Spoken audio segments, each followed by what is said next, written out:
Salut, c'est Rado, je suis content de vous retrouver pour la mise à jour de l'analyse technique du CAC 40. Ça tient pas. Enfin si, ça tient aujourd'hui en France, puisqu'on a pris quasiment 2%, mais ça ne tient pas aux États-Unis qui continuent de baisser. On fait un point, parce que c'est quand même ce qui importe le plus à beaucoup d'investisseurs. Car nous sommes tous investisseurs avant d'être traders normalement, si on met les choses dans l'ordre, et on va regarder une fois de plus où on en est par rapport aux cibles baissières. Je vous remontre deux graphes que je vous avais déjà montrés récemment. Tout d'abord, le SP500 données mensuelles. Chaque bougie correspond à un mois de cotation. Je vous rappelle plusieurs choses. Sur le plan des fondamentaux, j'ai lu beaucoup d'analystes reconnus qui disent qu'un retour sur les 3300 sur le SP500 serait quelque chose de commerçant, compte tenu de la hausse qu'il y a eu avant, compte tenu du fait que le resserrement monétaire devrait nous amener sur des bases plus saines et tout en s'appuyant sur des multiples de valorisation historiques. Les 3300 semblent être dans les tuyaux. Alors graphiquement, ce que je vois à titre personnel, alors j'ai reçu des questions par rapport à ça. Pourquoi est-ce que j'utiliserais la moyenne mobile à 30 ou à 40 exponentielle ou quoi que ce soit doté? Comme j'explique dans mon module de formation sur les moyennes mobiles, il n'y a pas de justification autre au fait que ça a fonctionné. Okay, quand vous voyez quelque chose qui a relativement bien ou très bien fonctionné par le passé, vous n'avez pas besoin en fait d'autre chose pour considérer qu'une tendance, même si la tendance a un rebond sur telle ou telle moyenne mobile, va se perpétuer plutôt que s'inverser. C'est tout l'esprit de l'analyse technique, encore une fois. On a très peu de certitude en analyse technique. On sait que, on a tendance à rebondir plus souvent sur des supports que n'importe où ailleurs pris de manière aléatoire. Deux, une tendance a plus souvent tendance à se perpétrer qu'à s'inverser. Et donc à partir de là, regardez, j'ai mis deux moyennes mobiles qui peuvent éventuellement vous intéresser. En particulier la moyenne mobile ici. Alors, regardez ce que je vais faire. J'ai cherché, je vous montre comment je fais. Ok, j'ai cherché la moyenne mobile qui a mis fin à la baisse précédemment. Alors attendez, je vais faire les choses plus correctement. Voilà, ça j'enlève, ça j'enlève.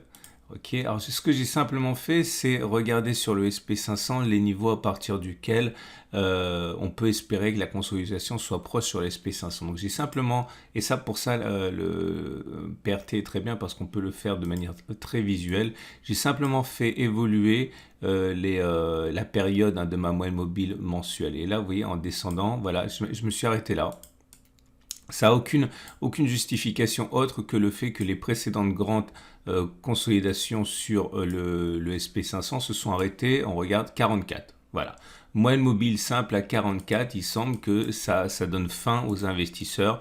Ça a été le cas en 2011, ça a été le cas en 2015, vous savez, l'ère 2018, Covid, etc. Donc là, ça veut dire quoi? Ça veut dire que si on considère que nous sommes dans une phase majeure de crash, sans que ce crash, toute proportion gardée, soit aussi grave que 2001 ou 2008, eh bien, parce que bon, ça, c'est pas moi qui le dis, mais beaucoup d'analystes disent oui, c'est un crash, c'est pas bon le resserrement monétaire, etc.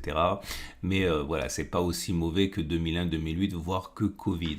Donc, un retour sur ce niveau des 3546 semble être dans les tuyaux. Ça tombe bien parce que c'est un niveau de support mensuel pour moi ici. Donc, vous voyez bien, ça correspondrait à une baisse encore à partir de maintenant de 9 à 11%. Si on va un petit peu plus loin et qu'on regarde l'accentuation et les excès, on voit que lorsque l'on a traversé c'était sur la crise Covid, lorsqu'on a traversé cette moyenne mobile à 44 périodes, on est allé jusqu'à 17% en dessous, donc on peut très bien s'enfoncer davantage, aller par exemple chercher cet autre support mensuel qui est également un support important, comme vous pouvez le voir. Regardez, ça correspond à cette zone ici qui est non seulement une ancienne résistance, mais qui a été testée, donc c'est encore plus avéré que ce premier support-là. Ça voudrait dire aller chercher une baisse de 13 à 20% encore, ce qui globalement nous amènerait à une baisse de entre 25 et 33%. Quand on compare à Covid, voilà, 36% pour Covid.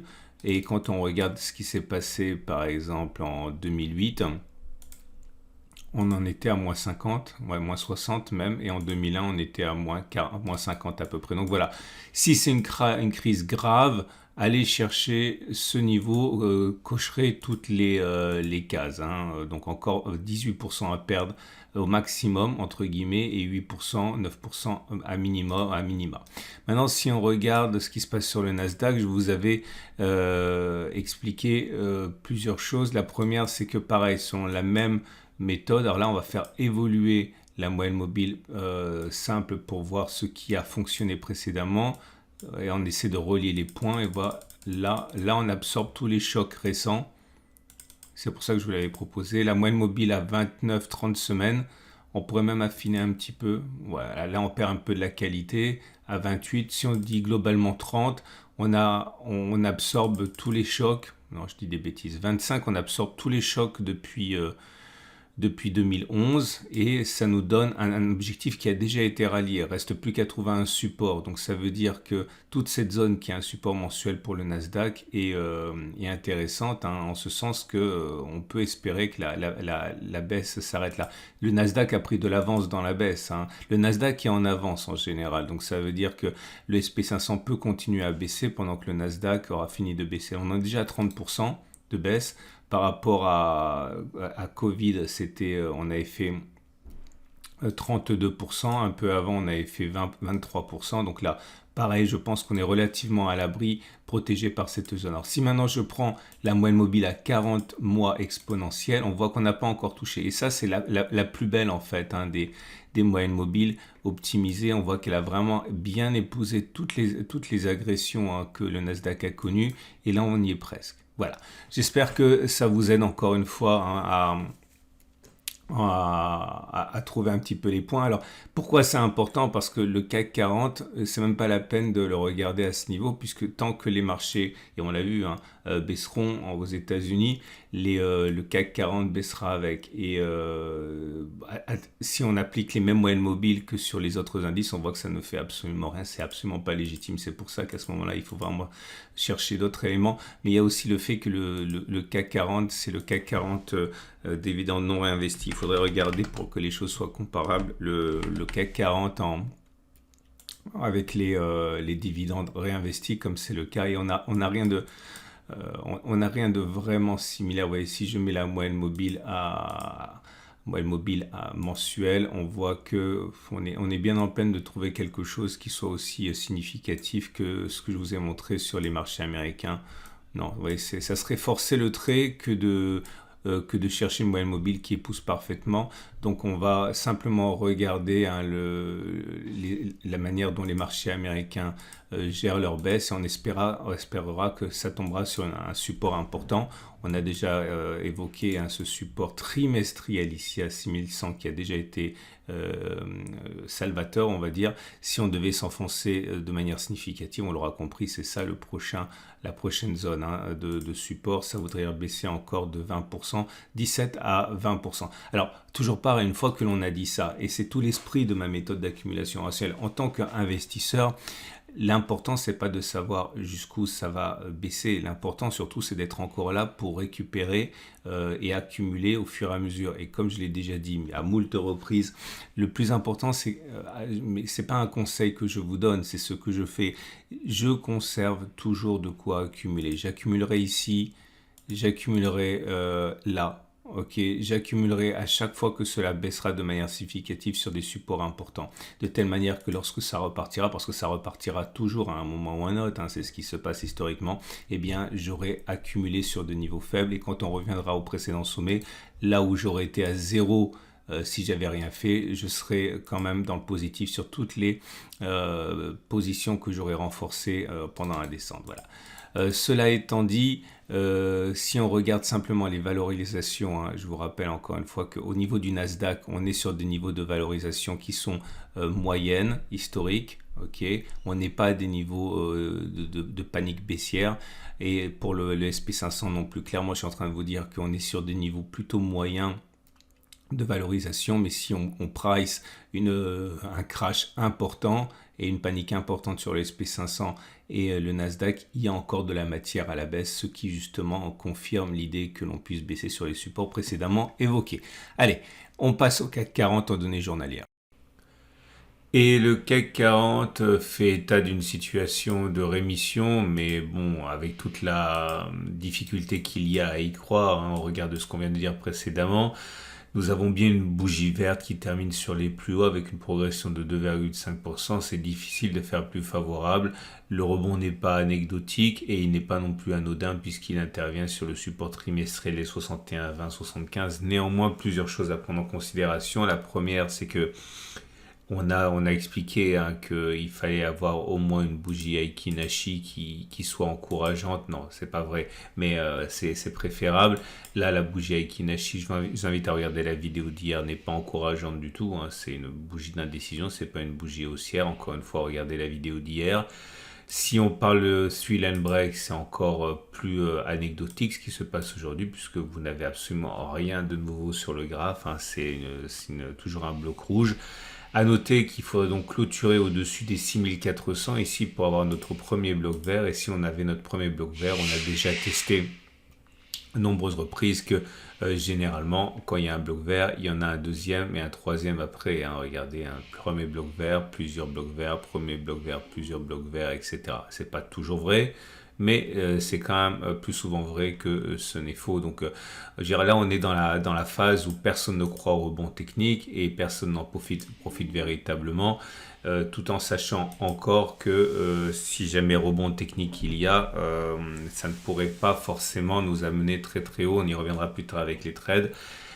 Également à prendre en considération deux signaux haussiers, le MACD qui croit son signal, le MACD 0 pardon, qui croit son signal à la hausse et le stochastique qui fait pareil, moins bien parce qu'on est toujours dans la zone de survente, mais c'est quand même deux signaux discrets positifs. Donc ça m'amène au troisième élément qu'on avait abordé et alors là, le backtest je l'ai déjà fait, donc je vous renvoie à la vidéo que j'ai faite qui s'appelle un coup d'avance. Je vous en avais parlé pour que vous puissiez éventuellement en profiter en fin de séance aujourd'hui sans attendre l'ouverture de demain, mais l'idée c'est qu'on a testé que en achetant maintenant et en mettant un stop de protection sous les précédents plus bas, puisqu'on a réintégré les bandes de Bollinger, on avait plus d'une chance sur deux, si le backtest était valable et il ne l'est pas, de faire au moins la même distance vers le haut et qu'on pouvait même envisager de le faire deux fois. Bon, je ne vais pas répéter ce que j'ai déjà dit, ça va être trop long. Regardez la vidéo sur les bandes de Bollinger d'il y a trois séances.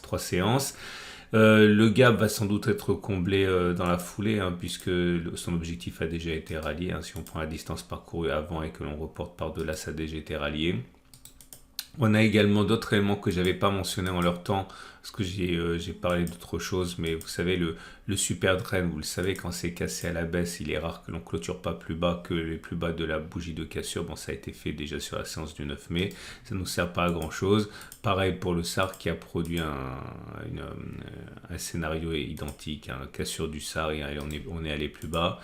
Félicitations quand même à un autre élément qui, comme le super trend a complètement rempli sa mission, à savoir les PRT bands que vous pouvez retrouver uniquement sur PRT. Le signal baissier de tendance est apparu ici et vous voyez à aucun moment on est revenu haussier, hein, on était toujours en tendance baissière et finalement ce qui se passe maintenant était en gros compatible avec le scénario d'un trading avec les PRT bands. Vous avez un lien en dessous de la vidéo hein, pour télécharger ça gratuitement, ouvrir un compte gratuit sur PRT pour avoir ça. À noter également tous les autres éléments habituels. La moyenne mobile à 7 jours, eh bien, elle est descendante, mais on est quasiment à son contact. Donc la tendance immédiate reste encore baissière pour l'instant. La moyenne mobile à 20 périodes également, tendance générale baissière. Moyenne mobile à 50 jours également, tendance de fond baissière. Moyenne mobile à 200 jours descendante, tendance de long terme baissière également. Et pour terminer, l'Ishimoku hein, qui est également baissier, puisque vous pouvez le voir, non seulement on est en dessous du nuage, mais nous avons également le nuage qui descend, la lagging span qui confirme. Bref, un retour sur le support trimestriel qui a déjà eu lieu laisse envisager que lors d'une prochaine attaque baissière, ce soit le support des 58,84, 57, 55 qui soit sollicité dès qu'on aura repris notre baisse, si on la reprend. Et ce qui nous amène donc au trade du jour. Alors si vous êtes haussier, vous pouvez faire ce qu'on a évoqué. Hein. Vous avez plein de signaux qui sont haussiers et qui normalement militent pour un achat avec l'objectif tel qu'on l'a fixé.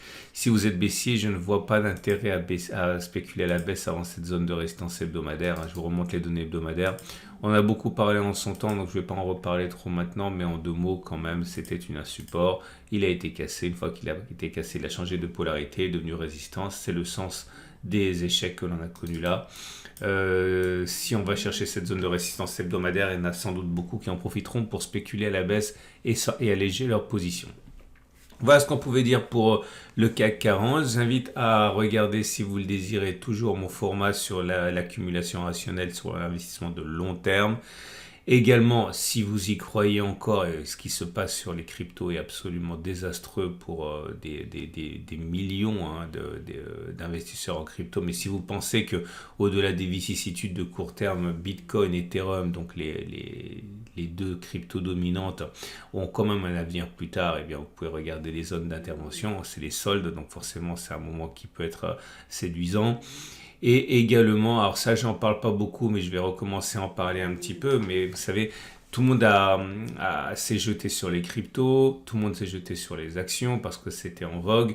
Maintenant que ces actifs n'ont plus la cote, certains vont rechercher à nouveau des marchés qui sont en tendance, et en ce sens, vous pouvez ouvrir un compte avec Quiché pour trader le marché d'échange. Alors le système est exactement le même, si ce n'est que il y a des petites spécificités, mais si vous voulez eh bien, faire vos armes sur les cryptos, parce que ce sont des choses qui sont en tendance actuellement, pas les cryptos, pardon, le marché d'échange, vous pouvez ouvrir un compte de démonstration, tester l'euro-dollar, l'euro GBP, enfin tout ça, toutes ces devises qui sont justement encore une fois actuellement en tendance, et c'est beaucoup plus facile de trader dans la tendance que dans l'absence de tendance quand on débute. Voilà. Excellente journée, et à demain pour la mise à jour.